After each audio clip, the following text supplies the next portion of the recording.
నేను సబ్రహ్మణ్యం standard 6th class Ambedkar ఏకపత్రం.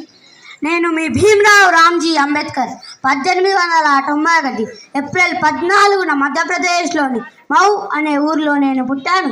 కడుపు నొప్పితో చదివిన రోజులు, తాగే నీళ్లు కూడా ఇవ్వని రోజులు, బల్లోకి రానివ్వలేదు, గుళ్ళోకి రానివ్వలేదు, బస్సులో సీటు లేదన్నారు.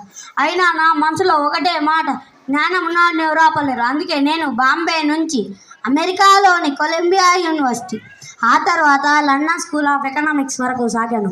పుస్తకం నా బలం, కలం నా ఆయుధం, న్యాయం నా లక్ష్యం. 1946లో రాజ్యాంగం రూపకల్పన బాధ్యత వచ్చినప్పుడు నా మనసులో ఒకే ఆలోచన, ఈ రాజ్యాంగం ప్రతి భారతీయుని రక్షించాలి. అందుకే 3 మూలాలను బలంగా పెట్టాను.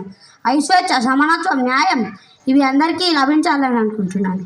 ఈరోజు భారత రాజ్యాంగం ప్రపంచంలో అతి పెద్దదిగా నిలిచింది. ఇది కేవలం చట్టం కాదు, ప్రతి మనిషికి గౌరవం, ధైర్యం ఇచ్చే గ్రంథం. చివరగా నా జీవితం ద్వారా నేను మీకు ఇచ్చే సందేశం ఒకటి: చదువుకోండి, సంఘటితం అవ్వండి, పోరాడండి. చదువు మనిషిని మారుస్తుంది, మారిన మనిషి దేశాన్ని మార్చగలడు అనేది నా నమ్మకం. జై హింద్, జై భీమ్, జై భారత్.